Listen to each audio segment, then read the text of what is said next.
రెండు తెలుగు రాష్ట్రాలలో ఒక హాట్ టాపిక్ నడుస్తుంది. అదే థియేటర్ల బంద్కు సంబంధించినటువంటి అంశం కావచ్చు.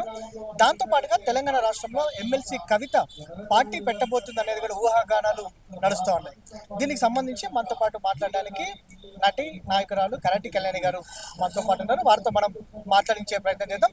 మేడం చెప్పండి, ప్రధానంగా మనం చూస్తూ ఉన్నాము ప్రజెంట్ రెండు రాష్ట్రాల్లో థియేటర్లు బంద్ చేస్తామని కూడా ప్రకటన వచ్చినటువంటి నేపథ్యంలో పవన్ కళ్యాణ్ గారు, డిప్యూటీ సీఎం పవన్ కళ్యాణ్ గారు సీరియస్గా ఉన్నటువంటి పరిస్థితి మనం చూస్తా ఉన్నాము. దానికి ఆపోజిట్గా అటు నిర్మాతలు అల్లు అరవింద్ కావచ్చు, దిల్ రాజు కావచ్చు, పవన్ కళ్యాణ్ గారి సినిమా ఆపే ధైర్యం మాకు లేదు అని ప్రకటన చేశారు. దీన్ని ఎలా అర్థం చేసుకోవచ్చు అంటారు? ముందుగా థియేటర్ల విషయంలో పవన్ కళ్యాణ్ గారు ఏదైతే చేస్తున్నారో దానికి నేను సమర్థిస్తానండి. పవన్ కళ్యాణ్ గారు ఏది చేసినా కరెక్ట్ గానే మాట్లాడతారు. ఆయన ఏదన్నా ఏం లేకుండా ఆయన మాట్లాడరు. నిప్పులు ఏందే పొగరాదంటారు కదా, ఖచ్చితంగా ఆయన మాట్లాడింది కరెక్టే ఉంటుంది. కానీ ఆయన సినిమాలు ఆపే ధైర్యం వీళ్ళకి ఎలాగూ లేదు, అది నిజం, అది కూడా ఒప్పుకోవాలి. కానీ ఇప్పుడున్న స్థితిలో ఓటీటీ ఫిల్మ్స్ వచ్చేసిన తర్వాత ఎక్కువ అయిపోయిన తర్వాత థియేటర్స్కి వెళ్ళేదే తగ్గిపోయింది. మీరు చూసారు కదా, అన్ని సబ్స్క్రైబ్ చేసుకోవడం, ఇంట్లో చూసుకొని ఇంట్లో పెద్ద పెద్ద స్క్రీన్స్ పెట్టుకొని చూస్తున్నారు. అలాంటి సమయంలో మనకి సినిమా థియేటర్లు కూడా అన్ని విధాలుగా అయితే సో ఇప్పుడు ఈ గొడవ అనేది వాళ్ళ మధ్యలో జరుగుతుంది అంటే బయటికి పెద్దవాళ్ళు నలుగురే ఉన్నారంటే లేదండి. ఇప్పుడు ఉన్న వాళ్ళందరూ ఈ వ్యతిరేకంగా ఎవరు వెళ్ళరు. అలానే పవన్ కళ్యాణ్ గారు వ్యతిరేకించే ధైర్యం లేదు ఇప్పుడున్న డిప్యూటీ సీఎం కూడా. సో జరగదు. నాకు తెలిసి పవన్ కళ్యాణ్ గారు సినిమా చాలా బాగా ఆడుతుంది, వీళ్ళది తొందరలోనే సమస్య పోతుంది థియేటర్ తాలూకా ఇదని నేను అనుకున్నాను. ఎందుకంటే సినిమా ఇండస్ట్రీ ఎప్పుడు బాగుండాలని కోరుకున్న సినిమా వాళ్ళంగా, కాబట్టి ఎవరు ఏం చేసినా సరే బాగుండాలని.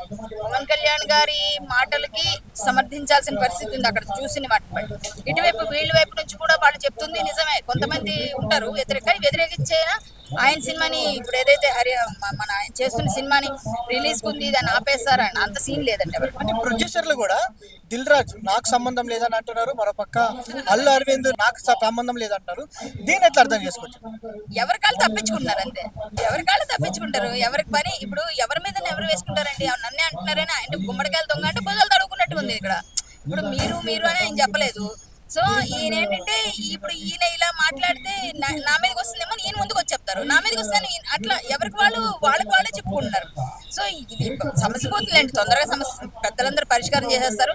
ఇది పెద్ద ఇబ్బందికరమైనది కాదు. థియేటర్స్ విషయం మాత్రం పవన్ కళ్యాణ్ గారు వేలు పెట్టారు అంటే అది ఏదో ఒక విధంగా క్లోజ్ అయిపోతుందండి తొందరగా. ఇక్కడ ఉన్నటువంటి నిర్మాతలు కూడా ఏదైనా పని కావాలన్నా, టికెట్ల ధరలు పెంచుకోవాలన్నా కూడా వ్యక్తిగతంగా పోయి డైరెక్ట్ గా పవన్ కళ్యాణ్ గారిని కలిసేవారు. కానీ ప్రజెంట్ ఇక ముందు నుంచి అలాంటి పరిస్థితి ఉండదు, ఏదున్నా ఛాంబర్ నుంచి రావాలని అంటున్నారు. మరో పక్క పవన్ కళ్యాణ్ సినిమాను ఆపడానికి కూడా వీళ్ళు నిర్ణయం తీసుకున్నారు, థియేటర్లు అందుకే బంద్ అంటున్నారు. ఒక రకంగా నిర్మాతలకు ఇది షాకింగ్ డెసిషన్ అనుకోవచ్చా?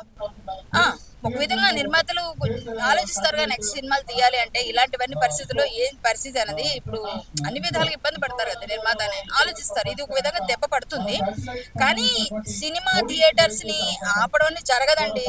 ఒక విధంగా ఏదో మామూలుగానే ఉంటుంది. కానీ ఒక న్యూస్ వచ్చింది కదా, దాన్ని కొన్ని రోజులు వార్తల్లో నిలుస్తుంది అంతవరకే. ఇప్పుడు వీళ్ళు కానీ వాళ్ళు కానీ ఎవరు సాహసించరు.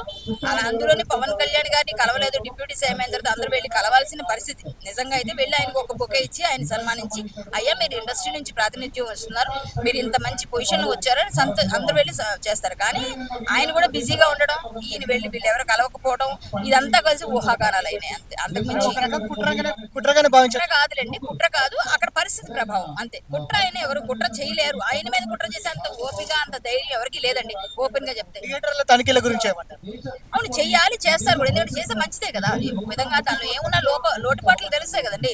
ఇప్పుడు కొన్ని దగ్గర చాలా సెక్యూరిటీ, ఫైర్ సెక్యూరిటీ ఇవి కూడా లేవు కదా. మనం అన్ని చూసుకొని చేసుకోవాలి కదా.